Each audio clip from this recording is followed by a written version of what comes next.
YouTube viewers, welcome to my channel, welcome to Olive's Tree. I'm Mandy and I'm one of the 12 branches on my mum Olive's Tree, and I thought I would just jump on here today with my very first vlog and or video, whatever you want to call it, and I want to show you a project that I've started recently that I'm finding that's extremely relaxing and really quick and easy to do, and anybody could do it, from kids to, you know, however old you are. So what I've been doing is I've been making these really cute little quilt as you go hexis, and I have to say I'm loving them. I've always wanted to make a quilt out of 1930s fabric, and I thought this is the one to do. So I've got lots and lots of these beautiful, you know, 1930 prints, and I am loving it so far. And I just thought I'd share with you how easy this is to actually do. It's a quilt that you could make out of old clothes. If your kids had some, you know, nice cotton clothes or clothes that you thought you could use, you could make a little quilt with those with this. You just need some backing fabric and some wadding in the middle. And you could use men's shirts, you could harvest any type of fabric that's nice cotton, still got some life left in it. You want it to be reasonably good condition because you want your quilt to last. But it doesn't have to be one where you've gone out and spent a lot of money. I've been collecting these 1930 prints in fat quarters here, there and everywhere. So, you know, I finally got enough now to get going with my plan for this, which will be a quilt. I don't know how big. I'll work that out as I go, so I'll just, you know, get going. And when I started these, I thought, oh, I'll probably make 10 or 15 and put it away for a month or so and make another 5, and it'll go on for years and years like some previous hand piece quilts. And within 10 days of just sitting down, waiting 5 minutes to go to an appointment, 10 minutes for the washing, waiting for veggies to cook or whatever at night time, I'd made 65, and I thought, oh wow, this is going to move along, progress really fast, really quickly, which was also good. And so I just thought I'd show you a little bit about how I did it. So I normally don't purchase templates for things. I just tend not to do that. But I did purchase these, and they're from Zoe Clifton Designs, and I think I got them on Etsy. So pop by and have a look at things that she's got, and give her some love. And you can see, so one is quite smaller than the other. So we have a 6-inch at the back and a 4-inch at the front. Now, if you don't want to buy these acrylic templates, because I don't think they were that cheap. I can't quite remember how much they were, but I remember thinking later I could have just downloaded a Hexi offline, cut it out of a tissue box or a cereal box, and it would have been the same. But anyway, stop by Zoe Clifton Designs on Etsy. Have a look at a shop. She might have something there that you want, so do that.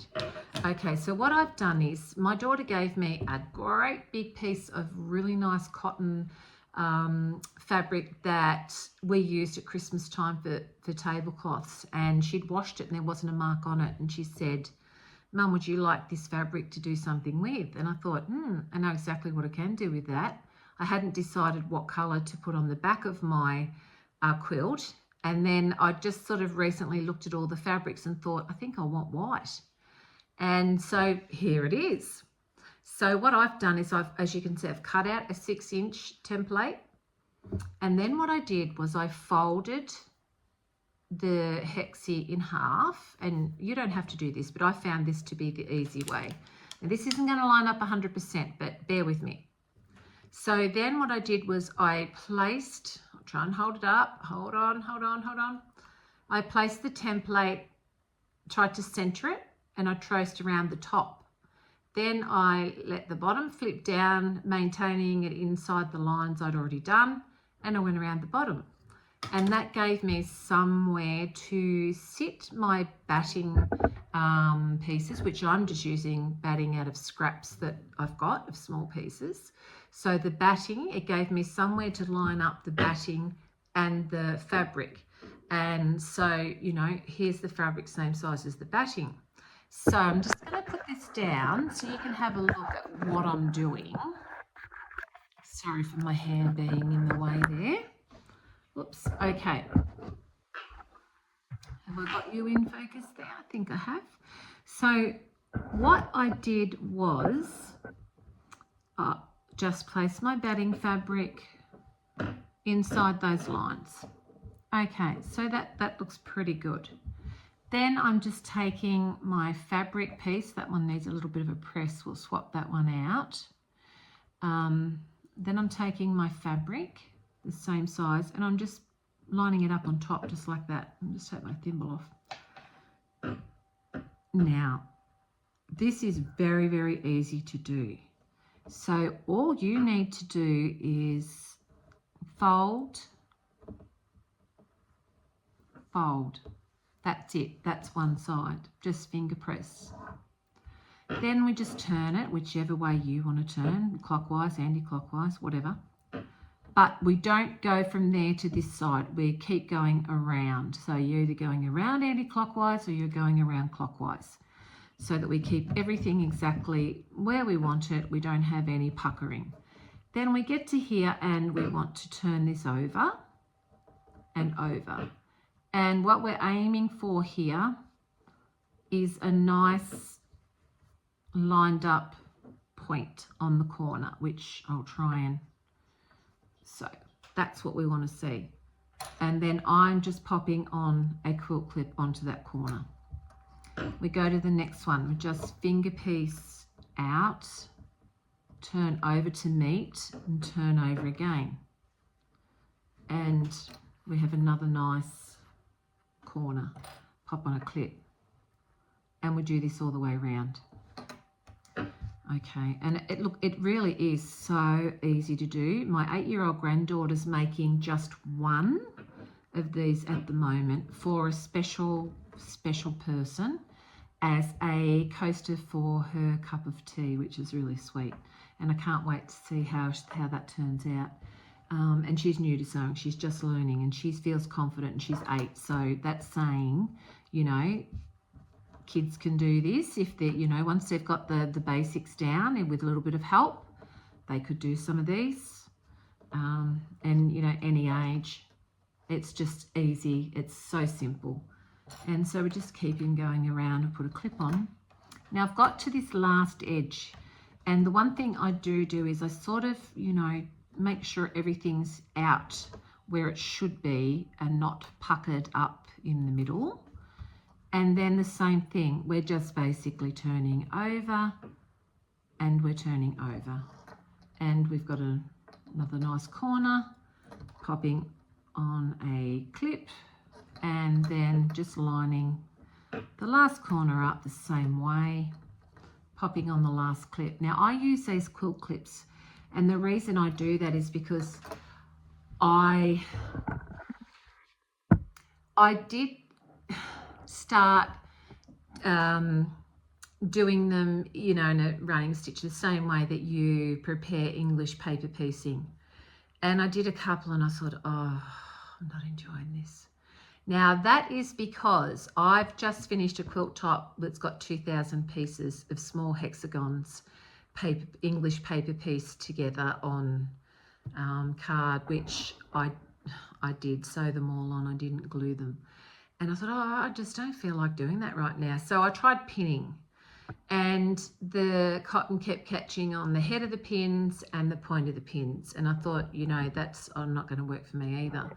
And I remembered I had these quilt clips, and I think I got them from Amazon or Etsy, maybe Amazon, I'm not sure.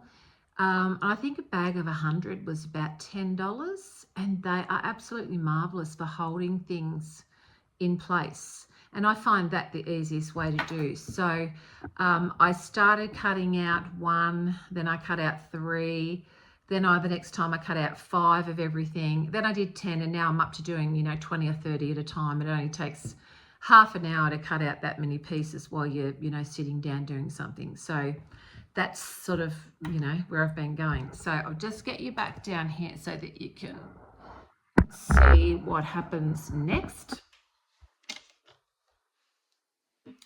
All right, so we can see that. So all we need to do then is, it is really, really simple. we've got, whoops, I've got a single thread of polyester cotton, because I found that the 100% cotton kept tangling up on itself, and that was extremely frustrating, and I thought, no, I'm not going to continue that way. And when I start one, actually, before I go on with that, I put clips on the corners so that they stay in place, and if they're in place, that's in place. If I put the clips on here, these corners come undone, and it's a bit of a, you got to grapple a little bit with them to get them back in place. So I just start about halfway, and I just nibble on that white and come up through, and I'm gonna just pull my thread, and my knot has buried inside, so there's no tail there now. And then it's just a matter of a little bit of your print, a little bit of the white, just a little nibble of each. We're not sewing through to the back at all. When the quilt is finished, you can come in and do a quilting stitch around if you want to, but this is technically a quilt as you go, so you're not obligated to come in and do that. But I think I will, and I'm just not sure what colour I want to do that in yet. I'm going to wait until I have my quilt finished, and then I'll decide what colour to do, and whether I'll do 1 row, 2 rows, embroidery, who knows. I like to change things up a bit and let projects evolve naturally. I'm not very good at following a pattern to the 100%.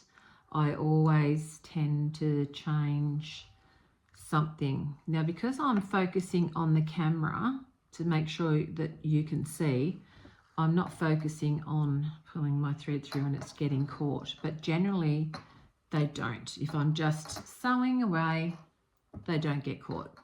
So I've got to a corner, and this is just how I do it. So I go down through the print, up through the bottom white, and now I've got that corner secure. So from there, I'm going to go travel my needle out to the point without going through.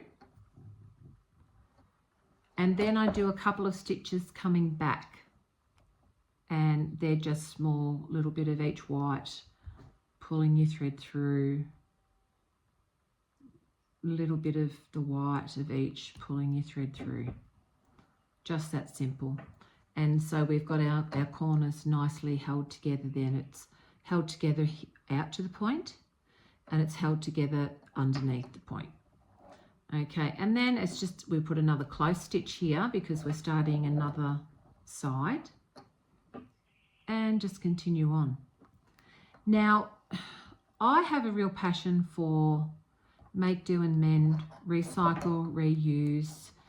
I love things that look like they're handmade. I love anything that someone's put a little bit of themselves, a lot of time and energy and love into making, whether it be jewellery, pottery, sewing, gardening, preserving, any of those things. And they are all things that I'm really passionate about. And I don't make jewellery, sorry. But I'm really passionate about preserving, you know, jams, fruit, relishes, chutneys, olives, you name it. I'd love to do it, and I do it. And it can be even as simple as just buying a couple of kilos of beetroot and doing up half a dozen jars of homemade beetroot. Once you try it, you'll never go back to the store one again. It's so simple, so easy.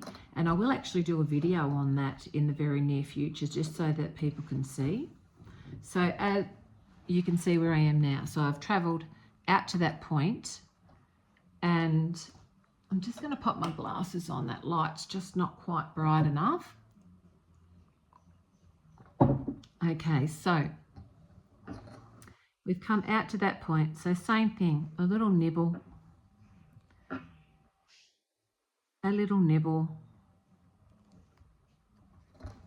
securing that corner nicely. And then I'm just going to come down here and pick up a little bit of the print and just put one more stitch there. So we've got that corner nicely sorted. And same thing, we're just going to keep traveling around our hexi. You can put your stitches as close together as you want to. I wouldn't recommend doing them far apart. But if you think your stitches are a little bit too far apart, what you can always do is do a little lock stitch on a stitch. So just come up through the same spot, needle through your cotton and pull it tight. And you've got a little knot, a little lock stitch there. But I recommend just taking, you know, little nibbles. You want to make sure your quilt's secure. You don't want to spend all the time making all of these beautiful hexagons. And now I've knotted the thread. You don't want to spend all the time, you know, you've put in making these hexes and then you've sewn your stitches too far apart and one day you have to wash your quilt and all of a sudden you're devastated because it's coming undone or there's bits coming out or, you know, whatever. So keep them relatively close together. Some people do them so close and I don't like the look. You can see the stitches way too much for me. So just approaching the next corner. So we'll do a couple of stitches in that gap, making sure we're not going through to the back. We don't need to. We want to keep that the way it is. Now just talking about things to make this quilt with. You could even use, if you had an old blanket that, well, not an old blanket, but a flat blanket that, you know, you might have had, a woolen one especially would be nice and sturdy and hold in place. You could use that for the front.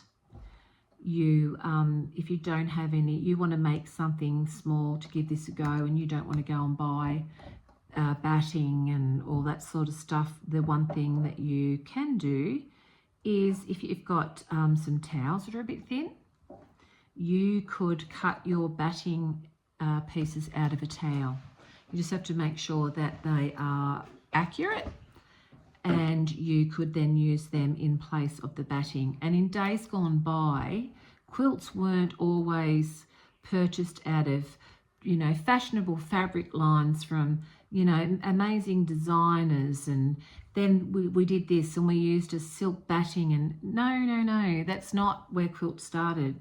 Quilts were a utilitarian item made to keep people warm, and someone would put a little bit of themselves, their own personality into it if they wanted to, with embroidery, with, you know, whatever the fabrics, could be 1,000 different old blankets, pieces of clothing, sewn together to make a quilt for the coming winter. And as quilts wore out, they found ways of, you know, reusing bits and pieces of them into new ones. So, and that's what I really like. I love quilts that have been made out of scraps. I just love scrappy quilts. They just scream homemade, like snuggle up. I just love them. Love them, love them. And I'm not trying to take away from those people who make beautiful polished show quilts where there's not a single mistake or out a millimetre anywhere. I think they're amazing. Whoops, I've unthreaded my needle. I think they're absolutely amazing, and I love them. I love to look at them, but I feel like they're not something, you know, you can look at but don't hold. I just don't get that same cozy, warm vibe from those type of quilts. I do collect old quilts. Some might be 10 years old, some might be 50 or 100. And I do collect those because I do just love them, and so do my daughters. Actually, so do all the kids. And at some point they'll have to go through all of those in years to come, and they probably will be a little bit overburdened by the amount. But you know what? It could be worse. I could be hoarding rubbish. So same thing, I'm just going through the bottom of the white and the top, just securing down this little area. Another little nibble in there, it's a bit thick. All right, now, okay, round we go again. So you can see how easy this actually is to sew together. It doesn't take very long. Like, it's taking me longer because I'm trying to stay in focus with the camera and I'm talking, but it actually doesn't take that long at all. You could even use old jeans in this part or on the back. It might be a little bit harder going stitching through the layers, but you could certainly do it. There's just so many things that you could do. You could, even if you had your children had some beautiful clothes when they were little that you haven't been able to part with, you could certainly make that into this type of quilt, or lots of other types of quilts for that matter. And I think my granddaughter, who's making the coaster for a cup of tea, that's a great idea too. You know, if you've got a Nana, she'd love these. And Grandma and Nana, put a cup of tea on so it doesn't mark her beautiful table or whatever. And or you could make a table runner or some placemats. They don't have to be, placemats don't have to be square or rectangle. You could build these into a hexagon and have placemats. You could incorporate them into a runner for the table, a runner for the bed, cushions. There's so many things that you could do just with this one shape, and then that sort of will open up your mind to other shapes such as diamonds and hexagons and different sort of shapes together, and what sort of patterns and things that they make when they're put together. And you know, it might inspire you to do something you've never done before, or something you've sort of been wanting to do but just didn't quite know how to put it together. Okay, so we're almost there. And yeah, as I said, it's taking me a bit longer because I'm talking and I'm looking, hoping that you're getting a view of what's going on. So yeah, if you wanted to give this a go, don't think that you have to go out and buy stuff. You can just cut something small up, even if, you know, cut just enough to do one, just to say, look, you know, can I do this? Will I enjoy doing this? Other than your fabric, and as I said, you could put an old woolen blanket in the middle, or you could put a towel if you don't want to buy batting and you just want to make a few to see how it feels. And there's just so many things you could make this out of. And all you need other than that is scissors, a needle and some cotton. And if you're like me and you've got soft, tender fingers, which I do, especially from chemotherapy, my fingers are very, very sensitive. Oh, I've unthreaded again. Oh my goodness, what am I doing here? You might need a thimble, but you might not. If you've got a Band-Aid in the cupboard, put a Band-Aid on your finger. I mean, I've done that 100 times when I haven't been able to find my thimble, and that works every time. So you don't need much. I mean, we've all got a pair of scissors, a roll of cotton and some sharp needles. You might, and you don't need pins. You could sew them around with a big running stitch to hold them in place, and do a few that way to see if you like them. And you know, that'd be great. The less you have to buy to do something and make something yourself, well, the better it is. And so we've got to the end here now. With the end, here we are. So I'm going to do a little lock stitch there. And then I like to do two. And, you know, people, I'm not telling you what to do. I'm telling you what I like to do. If you don't think it looks right, or, you know, it's not necessary, that's fine. You know, do whatever you want to do. Make it your own. I'm not going to tell you what to do. I never would. I'm just showing you how I do it. And then I'm pulling that thread through there so you can't see. And then what I'll do is I'll just hold that, and I will just push in a little bit, cut it close. So there's no thread coming out there. There's no thread on the front. There's no thread on the back. And it's as simple as that. And that's one done. And I'm just going to show you if I do have them all here because I've been counting them out. So what I'm going to do is turn this around. And I hope the light's okay there, that you can see properly, I'm hoping. So I'm just going to move those fabric bits away, out of the way. And it's as simple as putting it together as grabbing them and putting them, you know, where you like them. What colour suits you the best, what pattern suits you the best. And as I said before, you could put them together and make a hexagon placemat. And you know, that's quite sweet. Otherwise, you're just going to basically keep sewing them together in whatever pattern you want them to go as far as colours go until you get a quilt.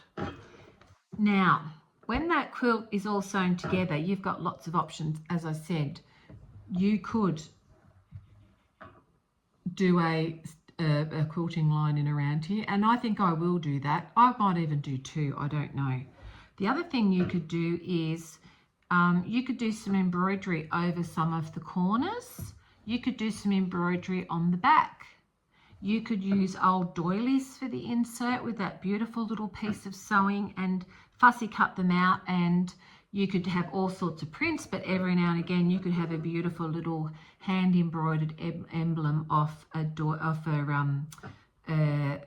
Duchess set of, you know, embroidered doilies that someone's made or that you've made or whatever. So there's so many different things that you could do with something that is so easy and so simple. And I'm going to attempt to make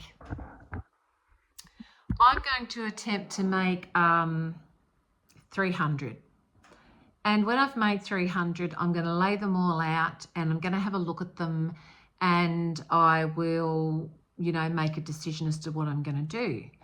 When it comes to the quilt that I want to make, I don't know whether I want it to have the edge or whether I want to border it and make it straight. I think I'll keep the edge, but I could go along and put a white insert and backing on and do a whole border around it in white. I don't know. I'm not sure. I could add some rickrack to the very edge of the quilt, or some cotton lace, or, you know, anything. And I will just do that as I'm going. But what I will do is I'll come back in, you know, 10 days or so, and I will update you on the progress of what's going on, and I'll have all the pieces that I have done laid out so that you can see them en masse. And sorry, that light was really annoying. And what was I saying? Yeah, so hopefully I'll have, you know, if I leave it for a couple of weeks, I reckon I could have 250 maybe, depending on how much I get into it. But I am loving it, so I can imagine I might get to 200, I might get to 250. But I will come back and we'll do an update and we'll have a look at them laid out all together, and you'll get a bit of an idea of how that all sort of sit together and form. And it'll be randomly put together with the colours. There'll be no patterns and, you know, this one and that one. I just don't want two the same together. So that's going to be my plan. And yeah, so at that point, I might even start sewing some together, just so that we can see what that looks like as well. Once we've put some together, how flat they're going to sit. You know, do I need to change the stitch I'm using? Do I need to sew closer together? Do I need to, you know, not sew closer together? Is that cotton still the right cotton for that, or do I need to switch to a 100% cotton, or the polyester's fine? There'll be lots and lots of little things that I'll sort of work out along the way, and I'll keep you informed of. So I hope that you've liked this little project that I've started. And if you wanted to see more of this, duck on over to Stitching with Rachel. Rachel lives in the UK and she's an absolute sweetheart. And I just noticed yesterday that she's also making one of these, but she's doing rectangles. And I thought, oh, I like the rectangles too. So that could be, you know, something later on. But yeah, pop over to Stitching with Rachel and have a look at some of her work. She's an absolute sweetheart. She's very creative, and yeah, it's always nice to see what someone else is doing. And I was really pleased to see that she's doing a quilt as you go, sort of like a brick shape really, and staggered, which is gorgeous as well. So I hope you've enjoyed today. I will do an update video in the next couple of weeks and just show you how I'm going and what's going on. And but hopefully in the meantime I'll have updated a couple of other videos, and they could be baking, they could be gardening, they could be preserving, whatever. This channel is going to be a bit of everything for anybody that wants to take on and make, do and mend, and let's be creative and, you know, learn to do things themselves, and some skills that are fading. And yeah, so I hope you'll pop back again. So if you've liked what you've seen today, please subscribe, hit the notifications bell so that if I do, or when I do upload another video, you'll be notified and you can hop on and see what's going on. So until then, keep smiling, take care, and I hope that the world's treating you kindly. Bye for now.